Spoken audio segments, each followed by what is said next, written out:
right, cut the music. Hey, that's enough of that, Bones. All right, we are live. We are ready to go. We are on YouTube. We are on Facebook. We are being recorded for future use and future viewing and listening on the various podcast channels around. We're live on Facebook, my Facebook podcast page, just on my profile page. Also live on YouTube on my CARK, SEARK, Southeast Arkansas Paranormal Society, space, Lynn Dorman. Also on the WLFE Radio YouTube channel, we are there. Also being shown on the WLFE.com. That's my network. And we'll be shown there also. All right. We should hit the last show, should be winding up. They don't usually run over, so I have started. And we're going to bring in our guest in just a minute. Let me play the intro. Y'all have already heard my excuses for last week. So we're just going to play the intro and get this party started. Where is my intro? There is the intro, Bones.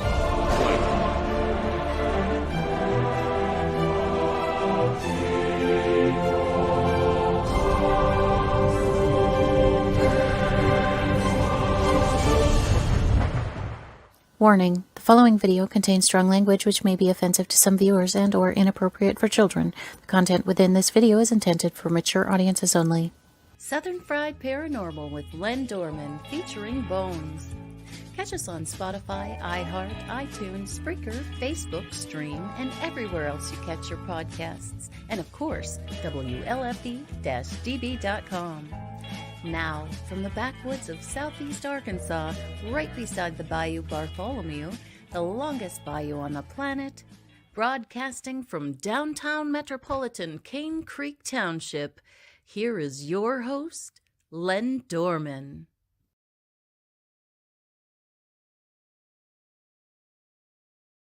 So let me bring out our guest real quick without much ado. His name is Dan, and I believe the last name is Guzman.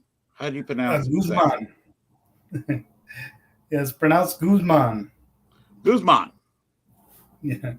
Guzman. Okay. Anyway, here's the paranormal. He's also a life coach, and I'd like to ask him a few questions about that. I will ask you one thing. Have you ever heard of Dave Scott? Dave Scott? No, I don't believe so. Yes. Okay. Look up Dave Scott. His show is called Spaced Out Radio. On our time, which is Central. You're on Central, same as me. It's on YouTube, Spaced Out Radio. He's been in this business for a long time. He likes to talk about the paranormal. He finds out about you and what you do. He will probably want you on as a guest. One thing I will tell you about him, he has one question: do you collect evidence? And when of course you say yes, he will ask you what do you plan to do with that evidence. So be prepared to answer that question. He has one issue. He is scared.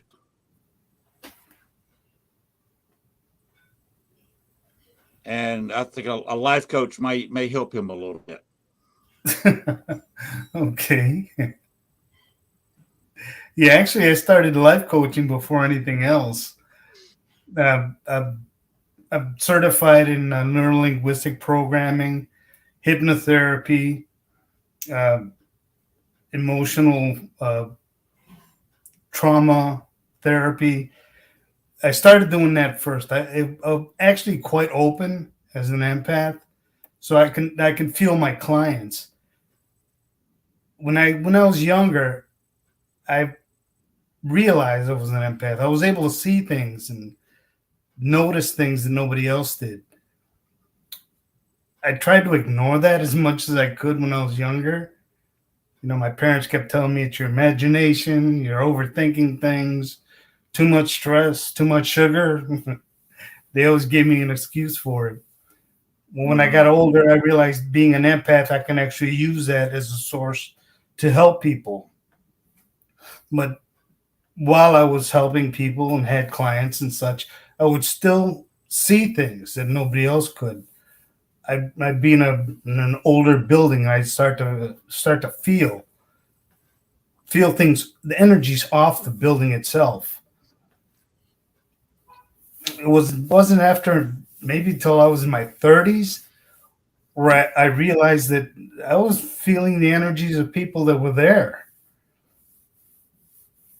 And by honing that and working on it, I was able to zero in on people. I mean, I got to the point where I could tell what a person was wearing at the time of a traumatic event. I knew exactly how they were feeling. I could almost re-experience it. For example, when I was at Bubbly Creek, doing an investigation, I started sensing a woman that had died there, and I could feel my lungs starting to fill up. I started getting that agitated and started shaking. I've got video of it. Again, hard to prove, but my feelings were there. That just told me that Bubbly Creek is definitely haunted. Yeah, it's a little creek just off Arch Ave. Okay. I think I remember going across that. Doesn't it run across Archer Avenue? Yeah, yes, it does. It's actually one of the branches of. All right, now. Yeah, one of the branches. There's the Chicago River. It runs south through Bridgeport, past Archer Avenue, and into the Stockyards. Okay. I got you. Now, you got me curious here. We have 3 videos. One is I'm showing a black screen. One has a gentleman with his back turned to the camera. I believe that's in a certain cemetery we discussed earlier. And another one is on the road. Which one of these would you like to show first? We'll go in order. The one where I'm standing there in the leather jacket. Okay. Is that the cemetery or is that the screen? That is at a place called Death Alley. The first one you sent me. Yeah, downtown Chicago. Okay. You want to say anything else about it before I play it, or go ahead and play it? I give enough explanation on it. I'm basically talking on it, but I'll tell you how I felt after we screen it. Okay. We're in the heart of Chicago, just off State Street, between State and Dearborn, in the theater district. Guzman Theater on this side, Chicago Theater on that side. This here used to be the Iroquois Theater. Back in 1903, it was brand new. They just built it. It's supposed to be fireproof. On its opening night, 1903, December 30, its first showing of Mr. Bluebeard. By the second act, a spark started a fire in the backdrop. By the time the staff got to it, they had their new chemical fire retardants. They didn't work. So they tried an asbestos backdrop to throw over to stop the fire. That didn't work either. It didn't roll down properly. They hadn't tested it. They rushed it through within a month. Nice picture. Yeah, thanks there. By the time the audience found out about it, they panicked. They ran towards the doors. new fireproof doors with a European lock on them. They didn't know how to operate them. They couldn't open the doors. They swung outward. So the crowd rushing to the door were tumbling over each other. What they did was run to the second floor to try to get out, to use the fire escapes. Unfortunately, it being December in Chicago, they were frozen. They couldn't get out.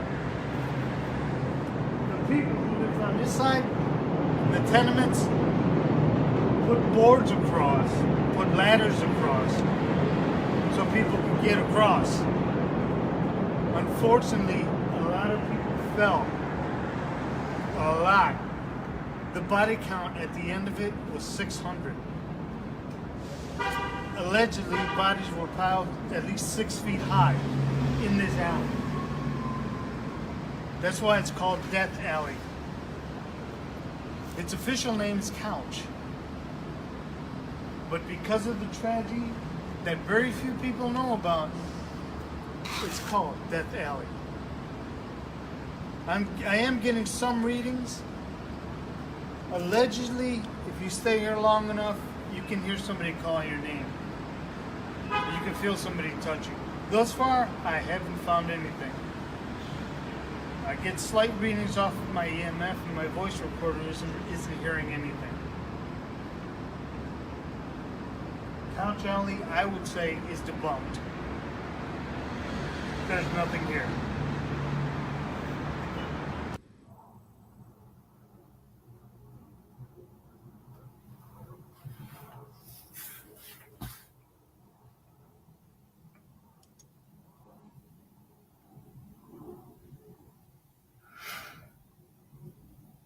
Now, the reasoning I gave for debunking it is I didn't have any proof.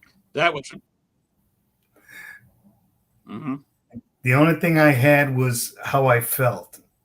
I was lightheaded.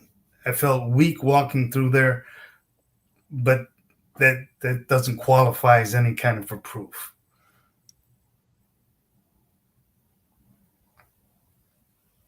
But it is a good urban tale. And usually when I go into places like that, I've actually. Mm-hmm. Yeah, when I go into places like that, yeah, I look to debunk it first. I mean, I've gone into houses where they tell me it's haunted, but I usually find something mechanical, something physical that's causing a disturbance. One time, a woman was telling me that every time she walked through the door, the cross would fall off the wall.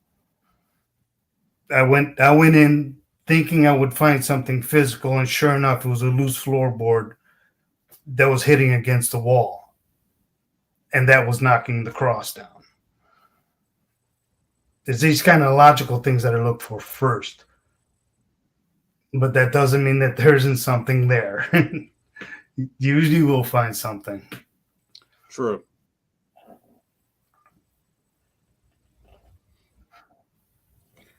All right.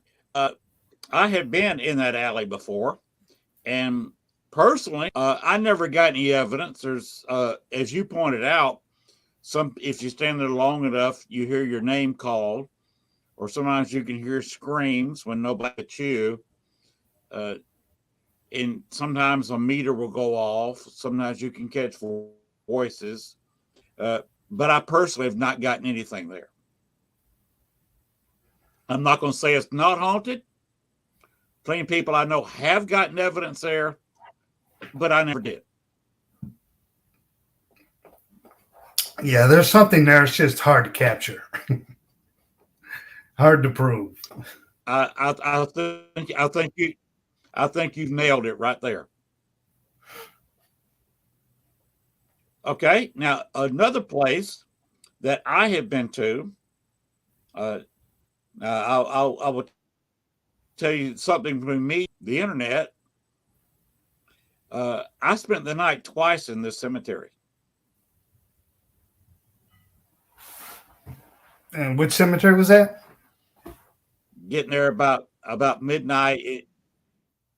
The one we're about to look at in your video. Oh, okay, that one.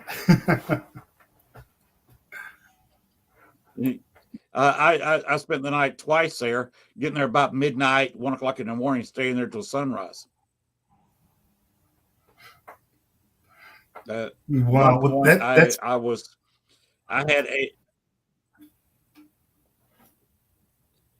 at one point I had a dark shadow about human shape staring at me at one point for a while.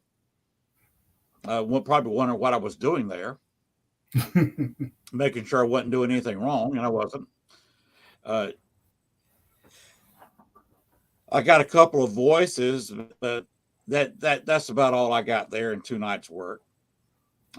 It's an interesting place to spend the night. It's like most cemeteries, it's quiet. It's it's Sunrise is a nice place. Cemeteries are nice at sunrise. I know where in my native Georgia, a lot of churches on Easter Sunday will go to a local cemetery and have a sunrise service in a cemetery. Oh, wow. Now that sounds like fun. Yes, and if I was back in my home, they don't do it here in Arkansas, but back in my hometown of Columbus, Georgia, you go to one of the main cemeteries there on Macon Road on Easter Sunday, and there you go to it's a big cemetery. Most prominent people get buried there. You go in there on Easter Sunday morning, right at daybreak, and you'll see 3 having Easter morning services right there in the cemetery. That's an interesting tradition. So we're going to go. Yes, it is. Some of them, it very much is a tradition. They've done it every year for years. Wow, I should look into Let's that. go ahead and play your video of you. Yeah, I might want to check and see if there's any churches in the Chicago area actually do that, because it'd be worthwhile to pop in for an Easter Sunday service in the cemetery. There's bound to be some activity around it. That would be so cool.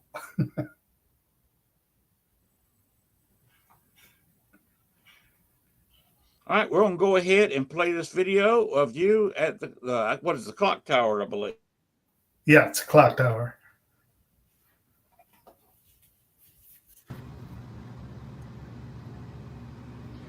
People died not too long ago. There's plenty of spaces, but there are people, the remains, those that passed on.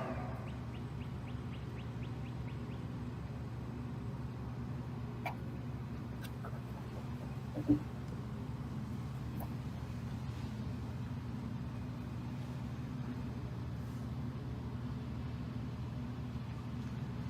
I was walking the perimeter of the building, I did feel something. I heard one tap at that window, 3 at that window.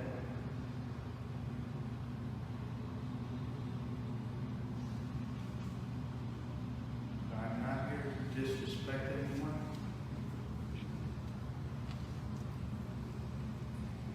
I'm here to speak. I'm here to listen. If you are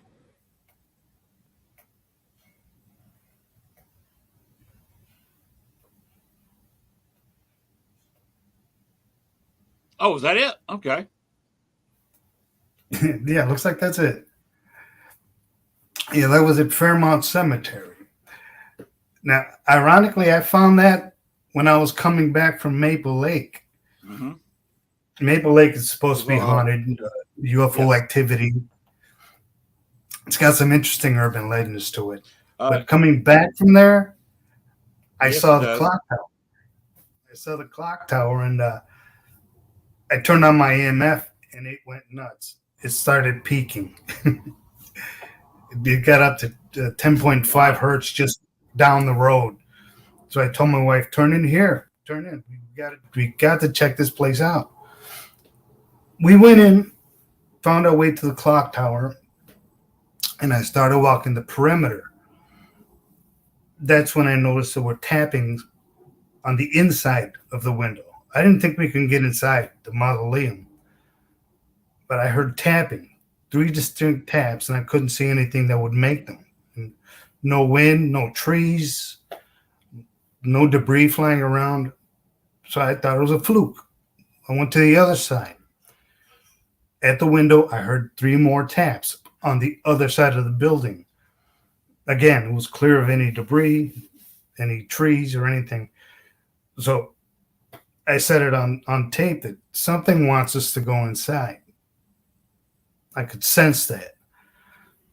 And so we went to the front gate. I thought it was locked, that we wouldn't be able to get in, but no, it was open. It was open. You get inside. There's just 2 chairs to sit down and talk. So I started, trying to evoke the spirits. I told them, I'm here to speak to you. Don't be afraid of me. I'm not afraid of you. I'm here out of respect. And my EMF started pinging, small pings, nothing major. I distinctly got the feeling of a woman who was trying to talk to me. I can almost see her dressed in Victorian dress. And then the name Helen flashed in my head.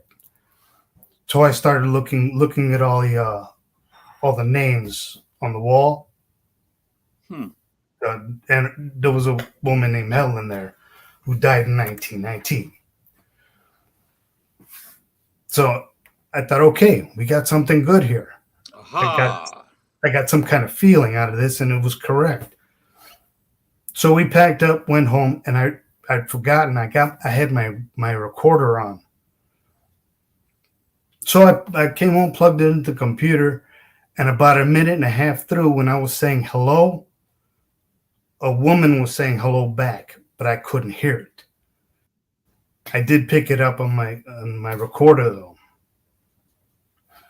About 2 minutes later, I said, I'm going to be leaving now. And you could hear a distinct growl. I think that's the only real evidence that I have. I've been trying to isolate it, so I can let everybody else hear it, but I haven't been successful yet. But that was one of my more vivid experiences. Something real. Okay. That is an interesting cemetery. It is haunted. You heard about the urban legend that supposedly fact that there was, during Prohibition times, a tunnel going from the Irish Legend, which is on Archer Avenue on the backside of the cemetery, to a crypt that was in about the center of that cemetery. It had a chain around it. There was a padlock on the inside. Yeah, I heard Prohibition, they wanted to ship alcohol to by the way, that speakeasy was owned by, I think, Bottles Capone. I think it was Al Capone's brother ran that, and a brothel upstairs. And what they do is they load a hearse up with the liquor, go around to the tomb in the cemetery, pull up to that tomb, meet them there from the pub, the speakeasy, unload the liquor in hand trucks, take it through the tunnel to the speakeasy. Yeah, I've heard that. Yeah, there's actually quite a few. The place where the tomb used to. Yeah, on Arch Avenue is quite a few. They tore down the crypt. Yes. They tore down that crypt, and there used to be some steps going to it. You can see where the crypt was because it saw the step, a slight hill to where the tomb used to sit, and they finally tore down the steps too. Because too many people were going out there. See that. So now it's kind of hard to find. You just got to kind of picture it in your mind that was existent. The tunnel is collapsed in the basement of the Irish Legend if you ever go in there. And I would recommend You go in there, maybe a night, maybe not a Friday, Saturday night when they're usually busy, but you can go in there and just have a meter running at the table. You might pick up some interesting stuff, even though there's quite a bit of noise around. It is a very haunted place. Like I said, it's an old speakeasy. And upstairs was a brothel where there were several deaths, of course, from some of the prostitutes getting pregnant and having abortions. Yeah, I've heard of that place. I think it's not far from where the old O'Henry ballroom used to be. The one, the Resurrection Mary ballroom. Yes. Where the one that burned down, you mean? Yeah, that one. The Willowbrook.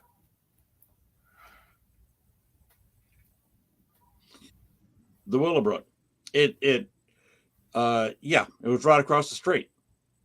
Yeah, okay. Then we're thinking of the same one. And in fact, one of the other legends,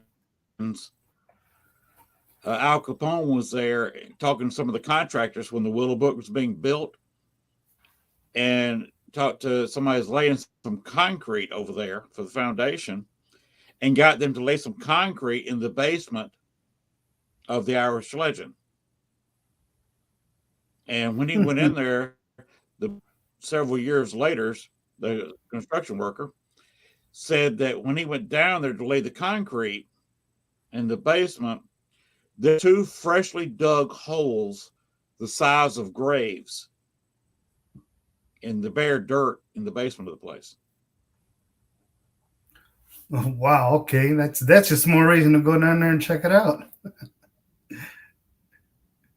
There's dead bodies down there in the basement. Last time I was there several years ago, yeah, that's the rumor that there is dead bodies under the concrete in the basement of that place. Also, a guy got killed on the steps going down, and he sometimes you can catch him there. So check that place out. Yeah, definitely. Irish pub. I'm getting a lot of good tips. 14 and a half years in almost 10 years in paranormal in Chicago. I've been to places there. We're going to go ahead and play your third video, and then I'll get you to remove these 3. I cannot remove them without kicking you. You put them up, you have to remove them. But let me play this last one, so don't take it down yet, because I'm fixing to run it. I believe this is you driving on Archer. Spiking again. We're right next to the cemetery. Fairmount Cemetery. And we're now officially in Willow Springs. We're headed towards Archer Road. One of the most haunted roads in Chicago.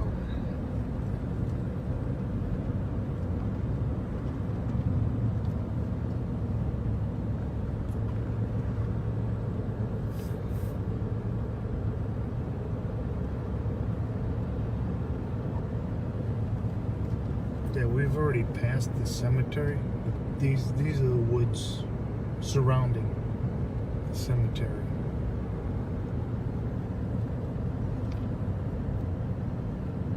Last time I was here, not an investigation or anything. My daughter and I drove through here, and this thing started going nuts. She started driving faster. She wanted to get out of here.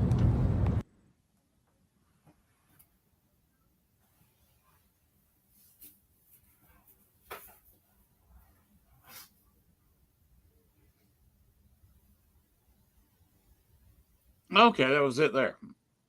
Yeah, that was a short one.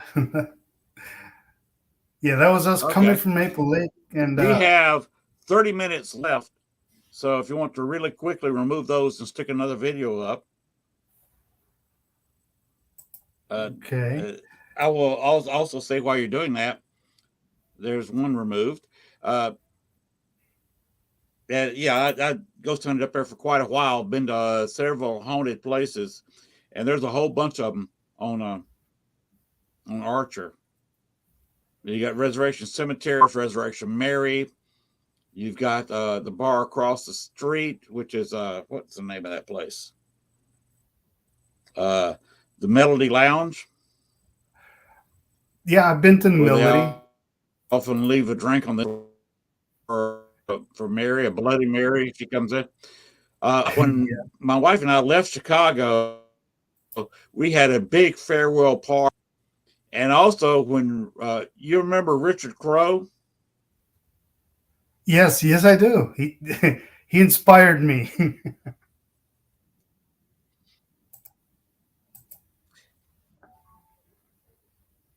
He inspired everybody, the paranormal in Chicago. Yeah. I got to, and then I joined the Westerners he was a member of. So once a month, I got to talk with him, and we'd either talk the paranormal or we would talk Western history. So that was a privilege that I had is getting to know him. And of course, we had a little wait for him after the funeral over at the Melody Lounge, and that was fun. Ursula Belsky was there, and they let me talk for a while since I was a friend of Richard's. So that was also a privilege to speak at his wake. Yeah. So it's definitely an honor. Yes, I had quite a paranormal. Okay, what are these two videos? I see one. I can't tell what it is, and another one is a road. Okay, that first one is at Bubbly Creek. That's when I started feeling that woman that drowned. Okay. Let's go ahead and get that one first. Okay. Here we go.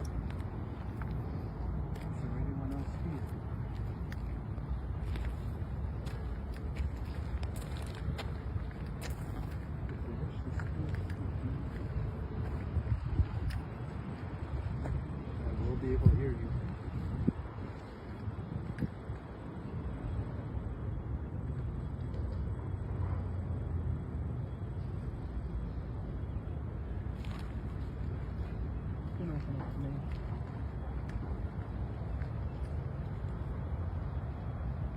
I don't judge.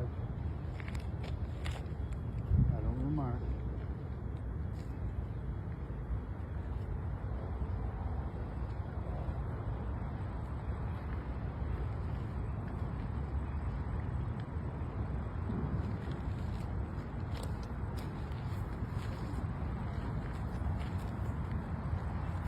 Feel free to come out. Speak to me.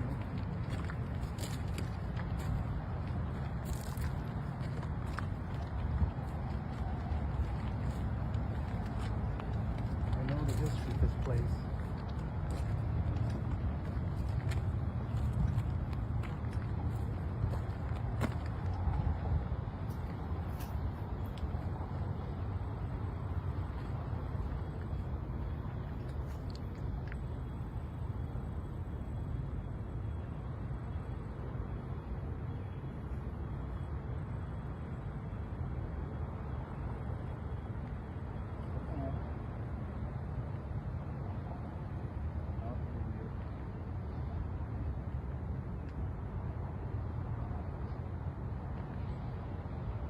Are there any spirits here that wish to speak?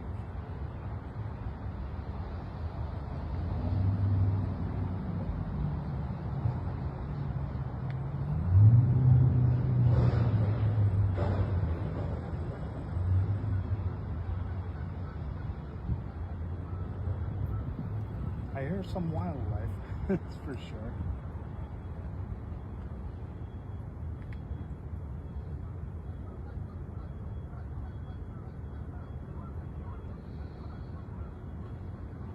Come out, wish to speak to me.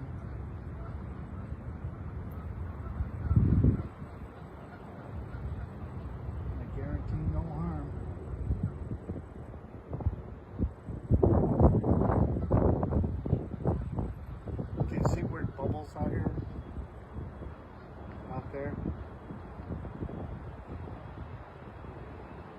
especially after a rain. That's when you'll see more bubbles.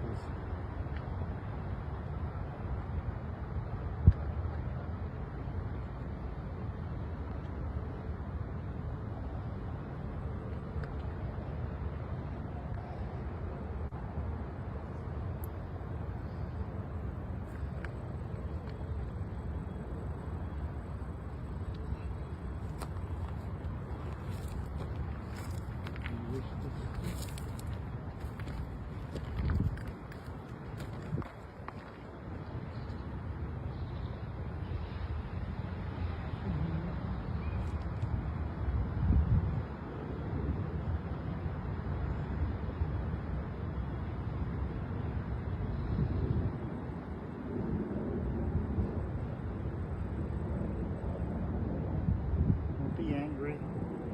I can hear you.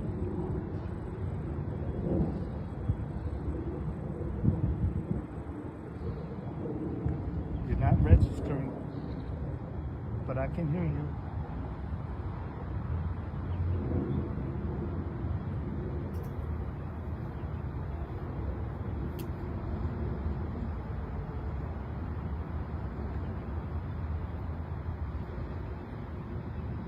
Is there something you want to say?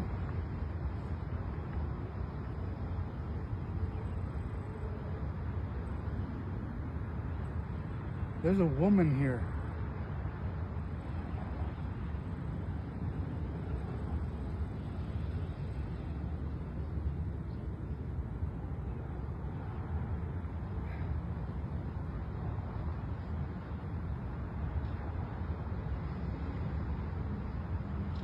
She took a shortcut from work.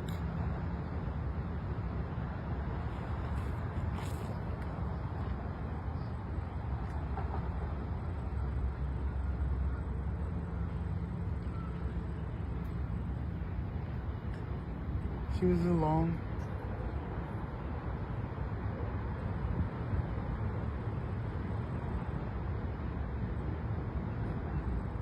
She fell in.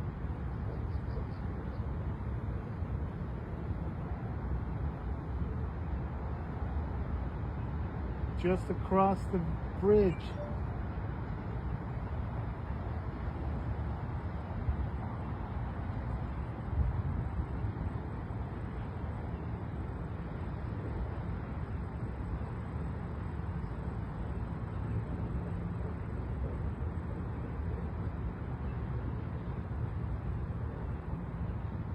Oh, she's scared.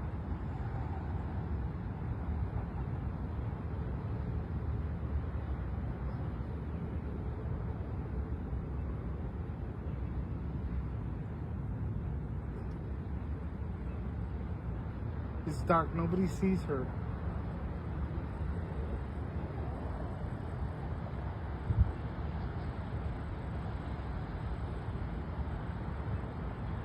I can hear you. Talk to me.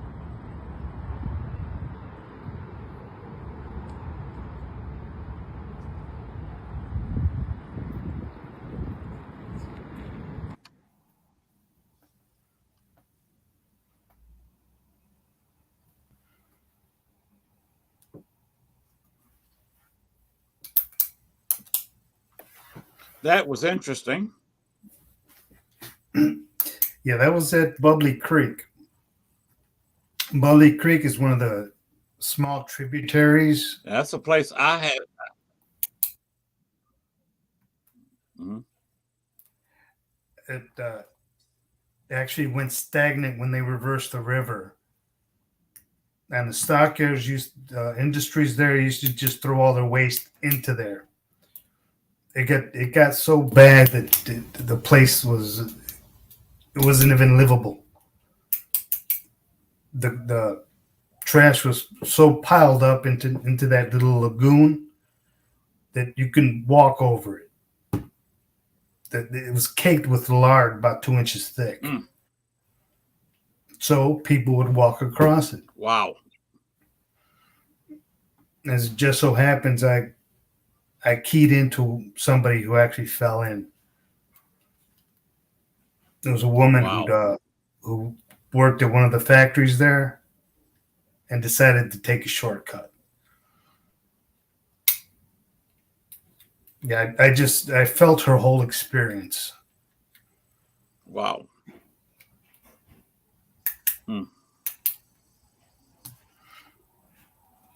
Yes, I suppose that's one of the hardest things that I Wow. have to deal with in Okay. this business, that I can feel what the deceased have gone through. Wow. That got to be a little bit of painful and a lot depressing. It's very.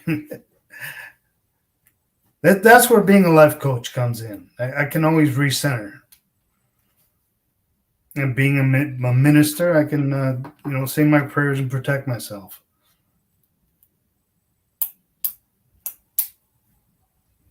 Okay.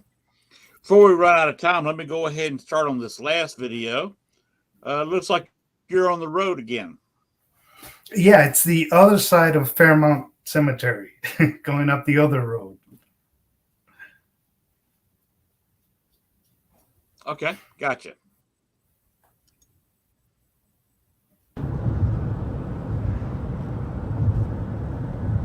What are the names of these woods?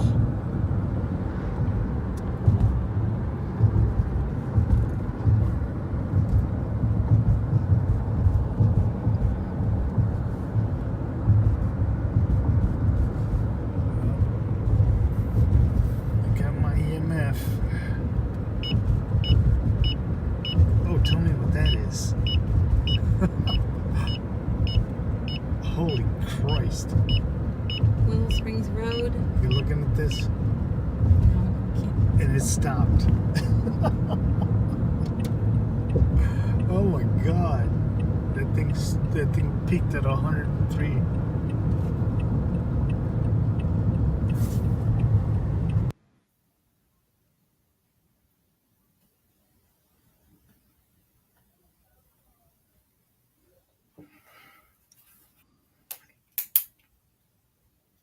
That was probably the most Okay, so you were getting engaging these right in piece. the middle of the road.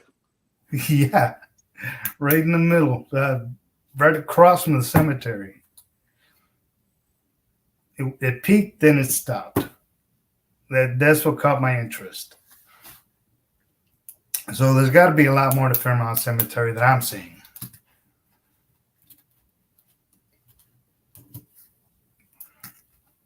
And Yes. and ironically, all of it is There's a lot there. yeah, it's all up and down Archer Avenue. All of it. Yes. Yeah, it's a as we discussed earlier, it's a ley line, old Indian trail that turned into a road. As far as a transportation freeway, it's probably one of the oldest roads area.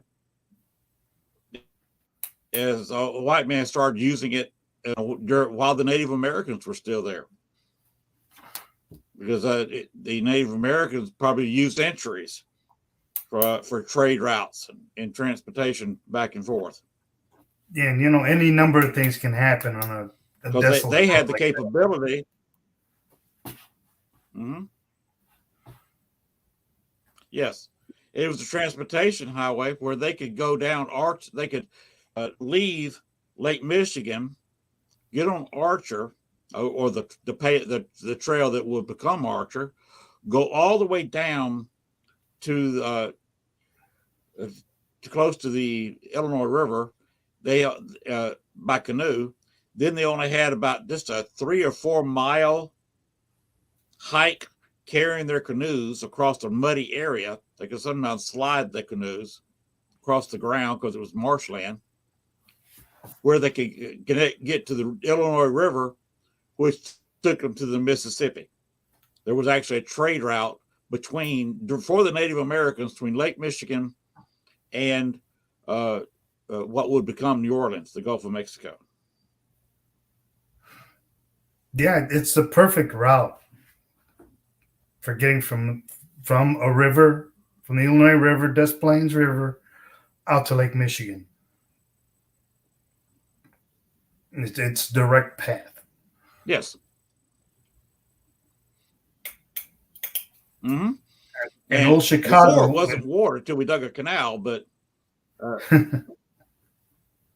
Yeah, those Chicago marshy places like that were a good place to leave evidence. So you might find a lot of bodies out there. Mm-hmm. So all along that Chicago's road. got all that road. Chicago's a very haunted place. Look up my videos sometimes on Camp Douglas. You know that Stephen Douglas is his tomb is in Chicago on some old Douglas property where his mansion was at one time. And I'm gonna have to find out there was where. a Civil War prison. Actually, look up Camp Douglas sometime, and look up a book. I'll give you the name of the book. To Die in Chicago, George Levy. It's spelled like a levee, when the levee breaks. Right. But the name of the book is To Die in Chicago. George Levy was I imagine he's retired by now. He was an attorney. He wrote the book he divided it up into years, commandant for every year, the 4 years that it was working. And there's 6,000 people died there. Wow. And they were buried in City Cemetery to start with, but soon after the war, they wanted to move them. So they moved them to Oakwood Cemetery on the south side, the other side of University.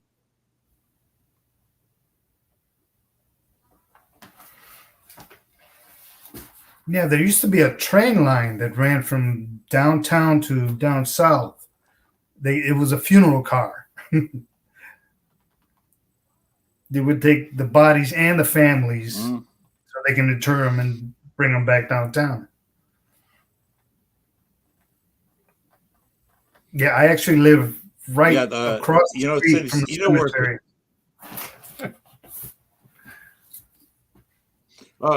Which cemetery now are we talking about? Mount Greenwood. Oh, okay. But I'm talking about Oakwood Cemetery on South Side, and of course, City Cemetery was, don't you? City Cemetery back in the 1800s used to be by Lincoln Park. I hear there's still bodies there.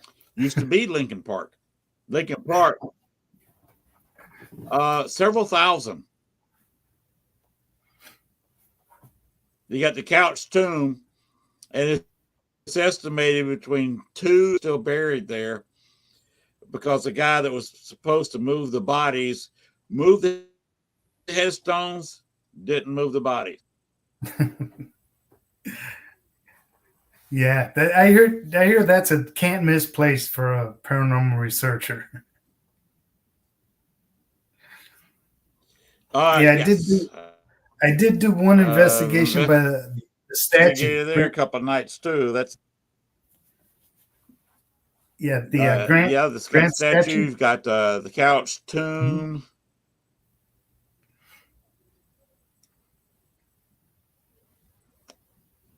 Yeah, Halloween's before probably we go, back. I'd like to show some of these pictures that you sent. The group's called.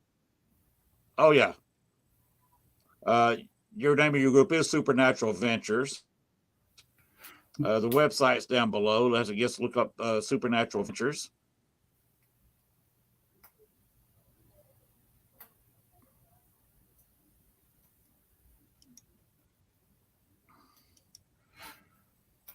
That's from Showman's Rest. They also sent me this one. That's from the Showman's Rest Cemetery. There's bodies there that are marked unknown. They couldn't identify them. Yeah, from the train wreck. Right.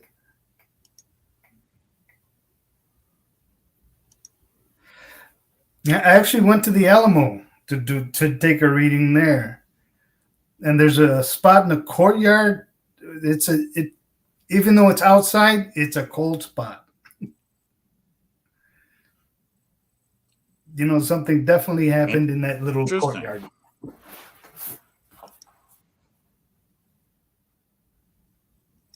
Isn't that where a lot of the bodies, both Mexican and Texican, ate when Santa Anna left the area?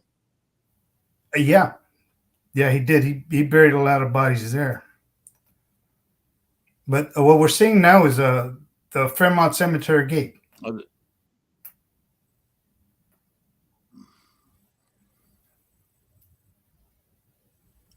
Okay.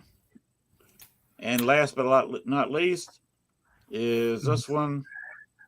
That's my promo shot when I went to a gathering at the Paracon. I think we're at Thornton Distilleries. Those are just some of the places that I've been, and I've written several books.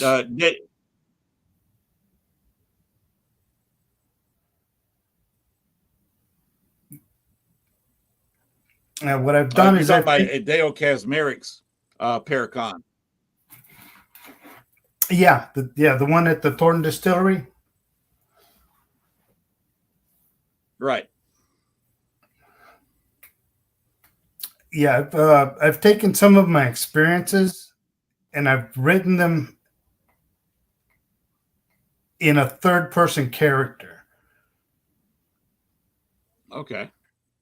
Just some of the things that I've seen and done, some of the things that I can't actually prove, but they make interesting reading for sure. Okay. Where can people find your books?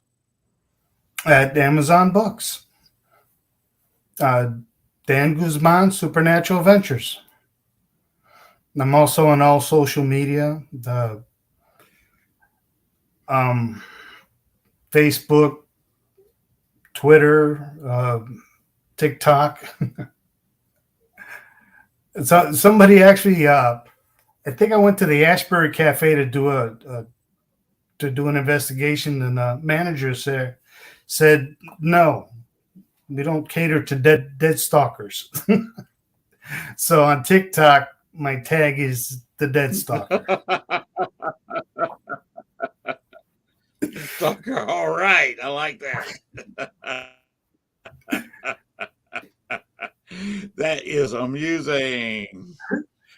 I got told at the Clark house and the Grisner house that they don't allow any kind of paranormal investigation, but they do allow pictures.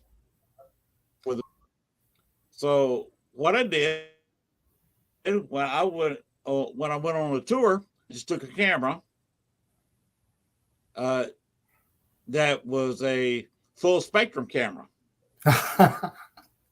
Well, it's not cheating. So instead of just getting your normal color photos, no, it's not cheating. It's a camera. They let me have it in there. Of course, it was not marked. This is a full spectrum camera. It can pick up UV and IR. But one other place that you can go, I don't know if you've been here. I failed to get anything. This is the Dillinger Alley. Okay, on the north side by the theater. Yeah. Now I haven't been there yet. I haven't done much on the north side. By the Biograph. Yeah, every time I want to get out of the south side, I find something more interesting. If you can't go by there. Yeah, I definitely. It's on the bucket list, definitely.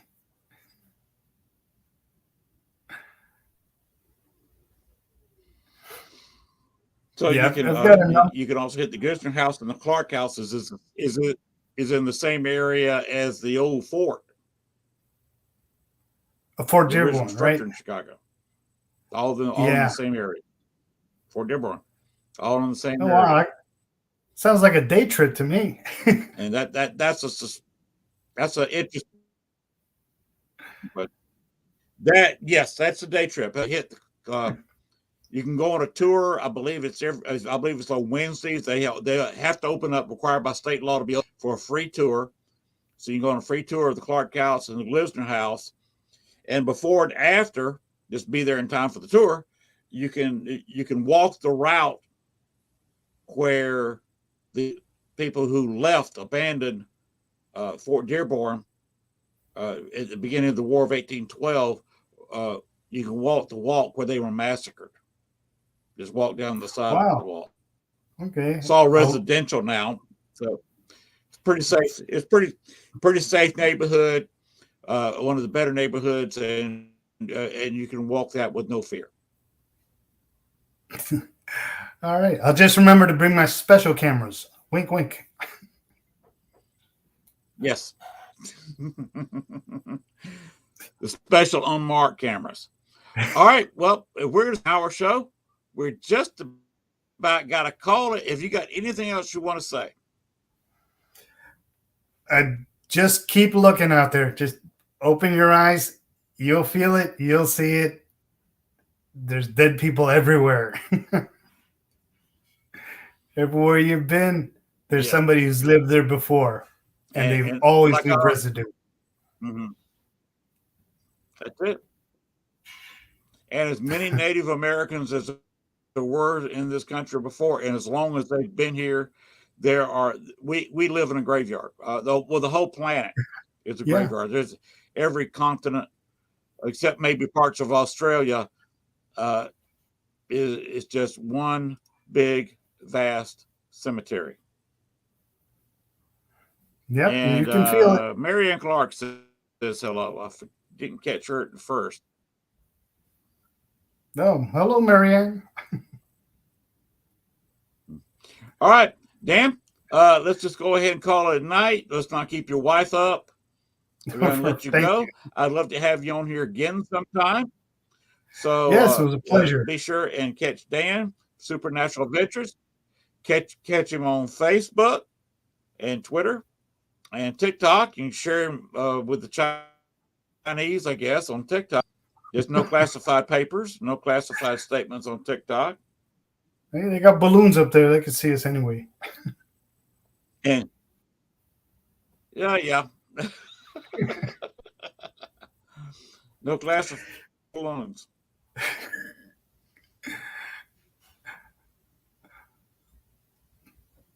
All right. Well, on that note, I'm gonna say good night, Dan. It's been a pleasure. It's been fun. And we can chat again. Sometimes we just need to talk about what's going on in Chicago, and see some of my experiences up there. And I'd love to hear them. Yeah, thank you so much, Len, for having me on. Hey, I appreciate you being on. It's been a pleasure talking to you, sir. Likewise. You have a good evening. You too. All right, everyone, we're going to cut this to an hour show so I can review it. I will be replaying it Saturday night. So let me cut it to an hour. Let's go, Bones, to go away and take us through the outro, and let's get out of here and keep it to an hour. Thanks for watching our show. Be sure to tune in to next week as once again we journey way down south into Bayou Country for another heaping portion of Southern Fried Paranormal with Len Dorman and Bones. Make sure to like, share, and follow. Y'all come back now. You hear?